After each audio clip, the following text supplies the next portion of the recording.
401 주요 20개국 정상회의 준비위원장은 오늘 경상수지 가이드라인과 관련해 이번 서울회의에서 시기 문제만 합의해도 큰 성과라고 말했습니다. 우리나라의 원화 가치가 주요 20개국 가운데 두 번째로 저평가된 것으로 나타났습니다. 증시에서 성행하고 있는 주가 조작을 막기 위해 금융당국이 경제적 제재를 강화해 나가기로 했습니다. 서울 G20 정상회의가 열리는 11일과 12일 양일간 코엑스가 있는 서울 강남구 삼성동 일대에서 택배 서비스가 잠정 중단됩니다. 네, 라스트 성공 전략 2부로 다시 인사드립니다. 최혜린입니다. 코스피가 결국에 장중 고점까지 올라서면서 연 2거래일째 뒷심을 또 보여주고 있습니다.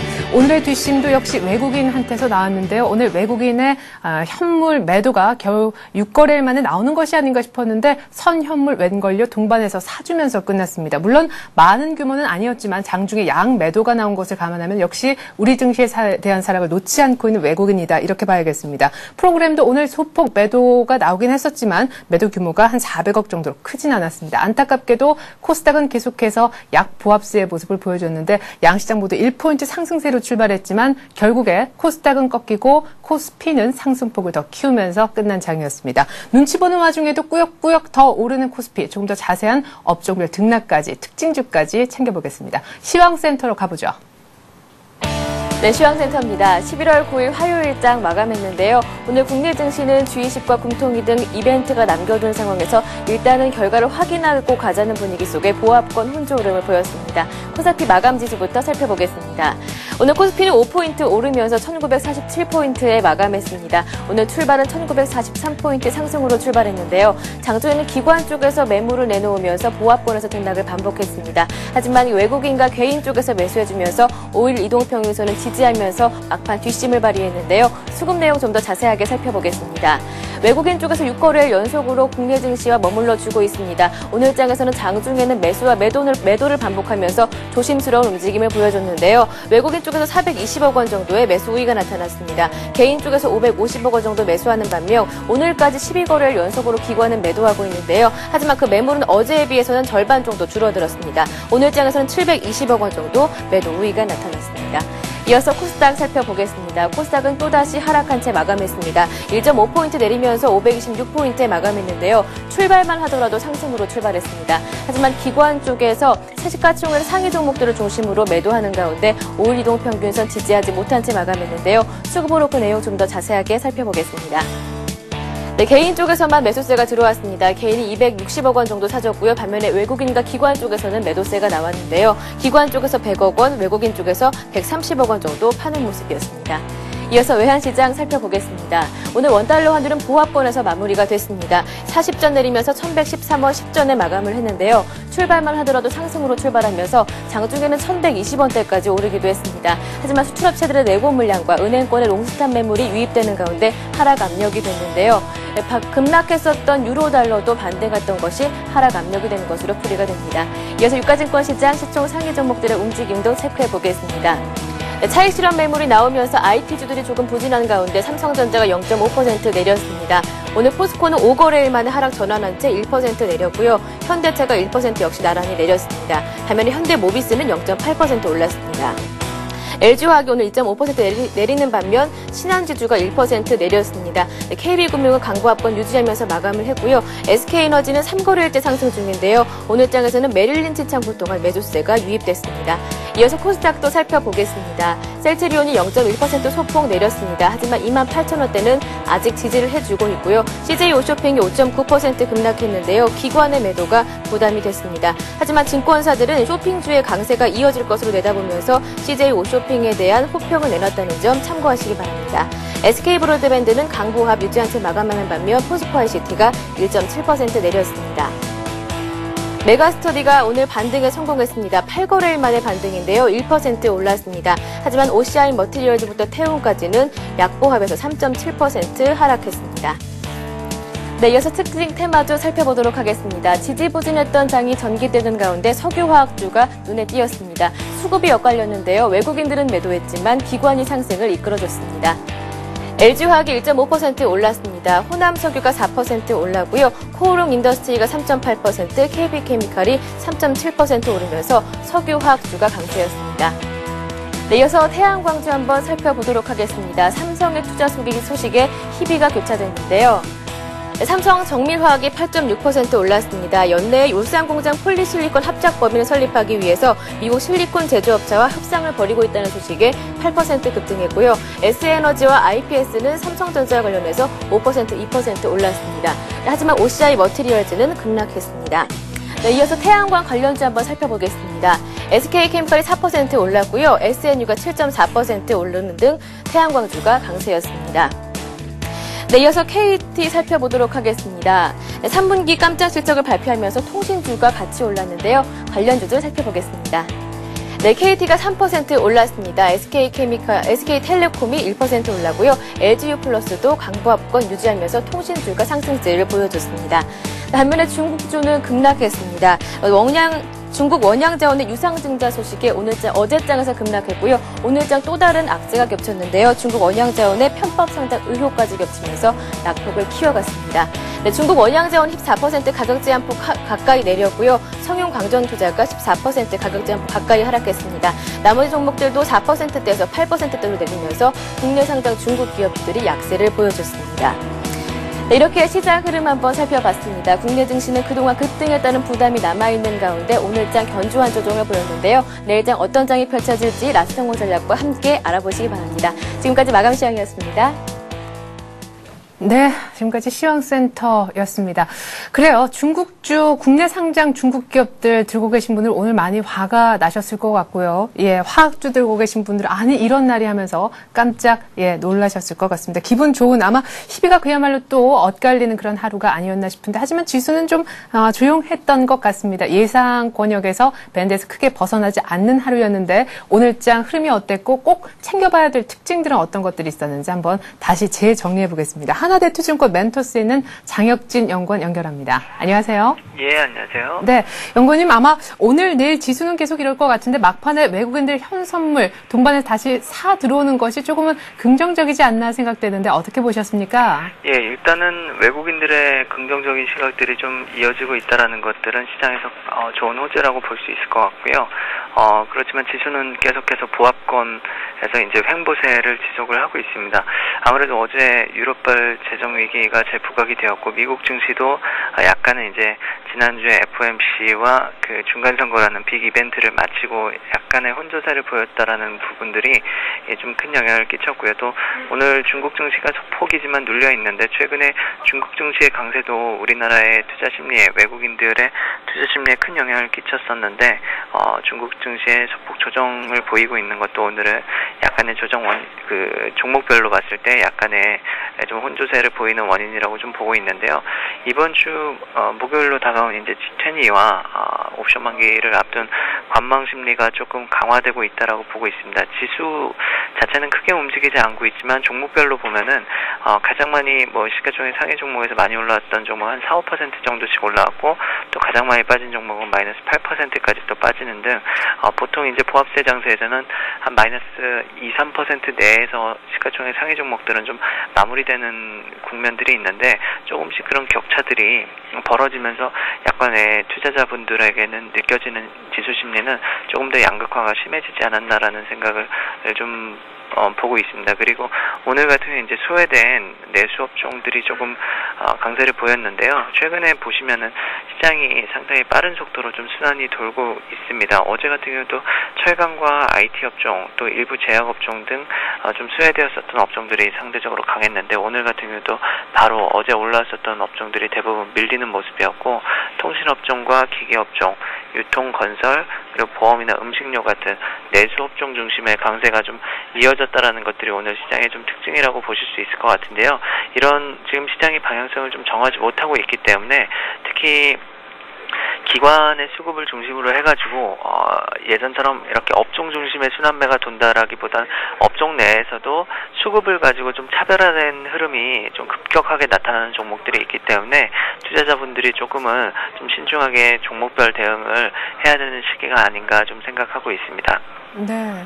자, 지난주 이 시간쯤 했을 때는 대형주 중심의 슬리마 장세 얘기를 하셨는데 대형주인데도 아까 말씀해 주셨듯이 지수 보면은 어느 정도만 빠져야 이해가 되는데 굉장히 많은 폭 빠진 그런 종목도 있어 보여서 갈피를 잡을 수가 없습니다. 어쨌든 그 기준은 지금 시점에서 너무 빠른 순환매, 업종도 아닌 것 같다. 오히려 키는 수급이 아니겠느냐 이런 얘기를 하셨는데요. 그러면 저는 궁금한 것이 오늘 막판에 이렇게 외국인들이 샀을 때 매수로 전환하면서 좀 관심이 특히나 많이 막판에 보였던 쪽은 어느 쪽이었는가 싶네요.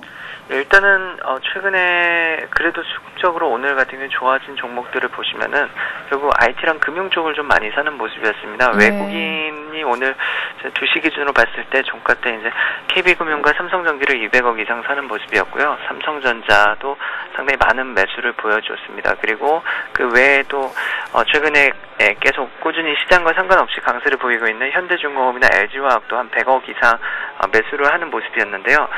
상대적으로 또 매도한 종목들을 보시면은 오늘 이제 블락들이 나왔었던 OCI가 650억 이상 매도였고 LG 디스플레이나 또 어제 대량 매수가 들어왔었던 포스코 또 신한지주도 100억 이상 매도를 나오면서 같은 IT 같은 은행이라고 하더라도 이렇게 외국인들은 철저하게 좀 차별화된 흐름을 KB금융 매수하고 신한지주는 매도하고 또 삼성전기와 삼성전자는 매수하고 LG 디스플레이는 매도하고 그래서 이전처럼 IT가 간다라고 하면은 무조건 IT를 다 담고 그런 전략들이 지금은 좀 단기적으로는 통하지 않는다라는 것들을 좀 보실 수 있을 것 같고요. 이런 수급이 확인되는 종목별 대응이 여전히 좀 대형주 측면에서 봤을 때는 좀 유효하지 않을까 좀 보고 있습니다. 네, 내가 갖고 있는 종목이 대형주다라고 하시는 분들은 수급에 문제가 없는지 꼭 체크해 보시기 바라겠습니다. 자, 이렇게 외국인들과 기관, 이 모두가 주시하고 있는 것이 또 G20 정상회의인데요. 그것이 목요일이죠. 오늘은 화요일장이었습니다. 그러면 내일도 일단은 좀 조용할 것 같은데 아까 앞서서 저희 라스트 성공 전략 시작하면서 한번 변수들을 체크해 보니까 내일서부터 중국 쪽의 지표가 날아든다면서요. 맞습니까? 예, 일단은 내일 발표되는 지표는 일단 중국 쪽보다는 내일은 미국의 무역 수지랑 수입물가 지수가 좀 발표되는 걸로 알고 있고요. 예. 그리고 목요일 날 저희 G20과 옵션 만기일이 겹치는 날에 이제 중국의 소비자 물가랑 생산자 물가, 소매 판매 산업 생산 지표가 함께 발표가 됩니다. 근데 최근에 중국 같은 경우에 이제 기준금리를 지난달에 인상을 시키고 나서 이제 오히려 경기 회복 국면에서는 그게 자신감으로 비춰지면서 시장이 상당히 많이 올라와 준 모습인데 최근에 흐름을 보시면은 그 물가 지수가 상당히 좀 많이 뛰고 있다라는 것들을 좀 보실 수 있습니다. 아무래도 양적 완화를 계속 미국에서 유도를 하고 있기 때문에 그런 부분들이 최근에 예전에는 이제 러시아발로 해서 밀 가격이 상당히 폭등을 했었는데 최근에는 요새 뭐 국내 화학주들 중에서 화섬 업체들이 상당히 강세를 보이고 있는데 그런 것들도 결국 이제 근본적으로 들어가 본다라고 하면은 달러의 약세에서 좀 파생되고 있는 부분들이 상당히 크다라고 보고 있습니다. 그래서 이번 물가 지수가 지금 또 한번 다시 좀 급등을 한다라고 하면은 약간의 또 긴축에 대한 이야기가 중국 쪽에서 나올 가능성이 있고요. 그리고 가장 중요한 거는 G20에 초점을 좀 맞춰야 될 것 같은데요. 결국 지금 환율 전쟁입니다. 환율에 대한 부분들이 이제 이번에 중국과 미국에서 코멘트가 되느냐 안 되느냐가 가장 중요하지 않을까 싶고요. 그리고 그게 이제 그동안 어떻게 보면 큰 그림으로 봤을 때 올해 내내 이어졌었던 그런 달러 약세의 흐름을 바꿀 수 있는 그런 모멘텀이 발생할 수 있느냐가 이번 G20에 좀 초점을 맞춰야 되지 않겠나 싶고요. 또 한 가지 좀 지켜봐야 될 요소는 최근에 외국인들의 수급이 조금씩 약화되고 있는 부분들 그리고 또 비차익에서 계속 매도가 나오고 있는데 이런 부분들이 이제 아마 G20가 마치고 나서 11월 말 정도가 되면은 정부의 그 자본료 출입 대책 현실화에 대한 가능성이 이제 지금 이야기가 슬슬 나오고 있는데 선물한 규제나 채권 투자, 외국인 채권 투자 과세 같은 이야기들이 아마 조금 거론될 수가 있습니다. 이런 것들이 결국 이제 외국인들의 투자 심리를 많이 약화시킬 가능성이 있기 때문에요. 환율과 더불어서 이 두 가지 요소를 좀 초점을 맞춰 보셔야 될 것 같고요. 어제 부각됐었던 유럽발 리스크는 이제 EU 경제통화위원회에서 이제 아일랜드 방문해서 재정긴 주간을 검토할 계획이라고 하는데 일단은 좀 전 세계적인 이슈보다는 현재는 지역적인 이슈로 머물고 있고 오히려 유로화 좀 차익 실현의 명분으로 좀 작용하고 있기 때문에 아주 뭐 현재까지는 큰 이슈는 아니라고 좀 보고 있고요. 오히려 이번 G20에서 좀 환율이 거론될 수 있는지와 그 이후에 우리나라 지금 정부에서 강하게 주장하고 있는 그런 자본 유출입 대책의 현실화 가능성에 좀 초점을 맞추셔서 시장을 외국인들의 투자 심리의 변화 가능성을 좀 점쳐보는 게 좀 좋지 않나 생각하고 있습니다. 네, 지금 이렇게 자본 유출입 대책이 결국 가이드라인 상세한 것이 G20 끝나고 나면 나올 것이다. 이것 때문에 지금 국제시장 쪽에서도 외국인들의 베팅이 이미 끊긴 지 오래지요. 그러면은 내일장까지도 일단 G20에 대한 관망 얘기는 계속해서 이어질 분위기인데요. 그러면 달러와 약세 기조가 조금은 바뀌거나 혹은 약간 바뀔 조짐도 나올 수 있다라는 얘기도 하셨는데 그러면 달러 약세 수혜주, 다시 말해서 원화 강세 수혜주에 베팅하는 것은 조금 위험할 수도 있겠네요. 예, 그런데 지금 최근의 흐름을 보시면요. 가장 1900을 돌파했었던 주역이라고 하면 역시 자동차라고 볼 수 있겠는데 자동차 관련주들도 보시면은 원화 강세가 어떻게 보면은 안 좋은 것인데도 불구하고 엔화가 조금 더 강세를 보였던 것도 있겠지만 예전처럼 이제 환율에 순수하게 이렇게 연계돼서 움직이기보다는 자체 실적과 내년 성장성에 대한 부분들을 조금 더 인정을 해주는 모습입니다. 또 엔화가 상대적인 또 강세를 더 보이고 있기 때문에 그런 수혜도 있었겠지만, 그래서 이전처럼 원화 강세 수혜주 중심으로 이렇게 시장이 형성되지는 않고 있습니다. 순수하게 이렇게 100% 형성되지는 않고 있는데 약간은 좀 리스크 관리는 좀 필요하지 않을까 싶고요. 코스피 현재 PER이 한 10배 조금 안 되는 수준까지 9.8에서 9.9배까지 반등을 했습니다. 그래서 이제는 뭐 싸다라는 인식 자체는 실적이 나오는 것에 대비해서 너무 싸다라는 인식은 이제 조금씩 앞으로 외국인들이 봤을 때도 사라질 가능성이 있고요. 그렇게 보더라도 뭐 과거에 이제 2007년도에 봤을 때는 영업이익이 우리나라 기업들 영업이익이 한 60조 조금 넘게 나왔는데 그때 당시 PER이 한 13배 정도였습니다. 약간 뭐 과열이 있었는데 그때보다 지금 실적이 나오는 거 보면은 90조 이상 나옵니다. 그래서 실적도 그 당시 3년 전에 대비해서 우리나라 기업들의 실적이 한 50% 이상 증가를 했고요. PER도 그때 당시 13배였는데 현재는 아직까지 10배를 안 넘는 상황이기 때문에 결국 외국인들이 한 11배에서 12배 정도까지는 꾸준히 단기적이 아니라 장기적으로 계속 끌어올려가지 않을까 개인적으로는 좀 예상을 하고 있기 때문에 중장기적인 성장성에는 크게 지수에는 문제가 없을 거라고 좀 보고 있습니다. 다만 이제 G20와 만기를 앞두고 약간의 좀 관망 심리가 지속되고 있다라는 부분들을 좀 참고를 하시고요. 또 종목별 장세가 계속 지속되고 있는데 상당히 순환 매포의 속도가 빠르기 때문에 이게 상당히 대응하기가 쉽지가 않고 그렇기 때문에 어제 강했었던 종목들이 오늘 밀려버리고 단기 매매하기가 어떻게 보면 상당히 좀 쉽지가 않은 장세입니다. 그래서 오히려 이럴 때일수록 결국에는 밸류에이션이 가장 좀 받쳐주는 대형주 같은 경우는 그런 뭐 IT나 금융업종에 대한 좀 저가 매수 좀 넣어놓고 좀 중기적으로 기다려보는 매매, 기관의 수급이 확인되는 그런 그 종목에 대한 선매입 전략이 좀 필요하지 않을까 싶고요. 이렇게 지수의 흐름에 따라서 짧게 대응을 하시는 분일수록 오히려 좀 지수가 향후에 다시 한번 반등이 나올 때 소외될 가능성이 있기 때문에요. 좀 약간은 이런 수급적인 부분들을 좀 확인하시고 선별적인 매매로 대응하시는 게 좀 중요할 것 같습니다. 네, 지수는 아직 싸다, 오를 수 있다 얘기하셨습니다. 저평가된 쪽, 하지만 수급이 있는지 보시고요. 호흡도 조금 길게 가져가셨으면 좋겠습니다. 네, 오늘은 하나대투증권 멘토스에 있는 장혁진 연구원의 분석 들어봤습니다. 고맙습니다. 예, 감사합니다.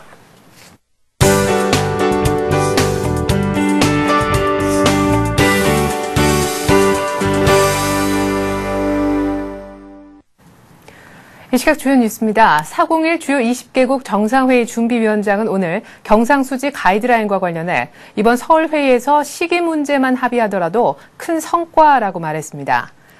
이는 이번 서울 G20 정상회의에서 경상수지 균형을 위한 구체적인 관리 목표 수집 연기를 사실상 포기하는 대신 향후 합의의 일정과 시한을 조율하는 데 주력하겠다는 의미로 해석이 됩니다. 앞서 지난달 G20 경주 재무장관 회의에서 한국과 미국은 경상수지를 국내 총생산의 플러스 마이너스 4% 이내에서 관리한다는 중재안을 제시했으나 합의에 이르지 못한 채 향후 예시적인 경상수지 가이드라인을 만들기로 의견을 모은 바 있습니다. 우리나라의 원화 가치가 주요 20개국 가운데 두 번째로 저평가된 것으로 조사됐습니다. 한국은행에 따르면 G20 회원국의 국제결제은행 실질 실효 환율을 비교한 결과 원화는 지난 9월 81.67로 기준치 100보다 낮았습니다. 이는 원화의 현 가치가 향후 18.3%가량 평가 절상될 여지가 있다는 뜻입니다.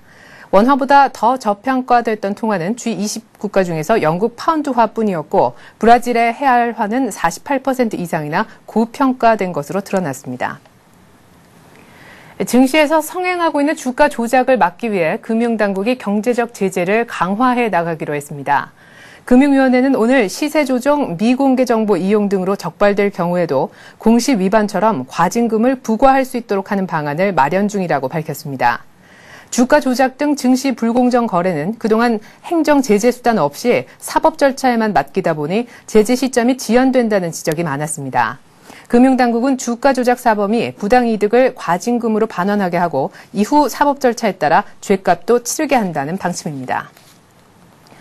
서울 G20 정상회의가 열리는 11일과 12일 양일간 코엑스가 위치한 서울 강남구 삼성동 일대에서 택배 서비스가 잠정 중단됩니다. 택배업체들은 이 기간 코엑스 주변 영동대로와 테헤란로 일대 화물차 진입이 금지될 뿐만 아니라 각종 경호 문제로 정상적인 서비스가 불가능할 것으로 판단하고 물품 배송을 중단하기로 결정했습니다. 택배 회사들은 이 기간 배송 서비스가 꼭 필요한 물품에 대해서는 가까운 영업소나 터미널로 보내 고객이 직접 찾아갈 수 있도록 할 예정입니다.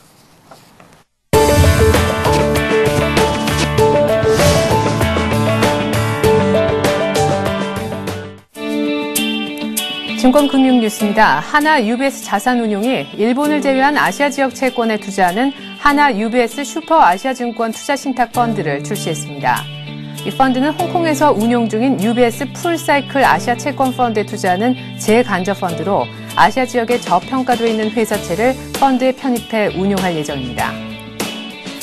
제시경제부 우정사업본부는 새로운 우체국 전자금융시스템을 오늘 13일 오전 8시에 오픈합니다. 이에 따라 이날 오전 4시부터 8시까지 인터넷 뱅킹, 폰 뱅킹, 모바일 뱅킹 등이 일시 정지될 수 있습니다.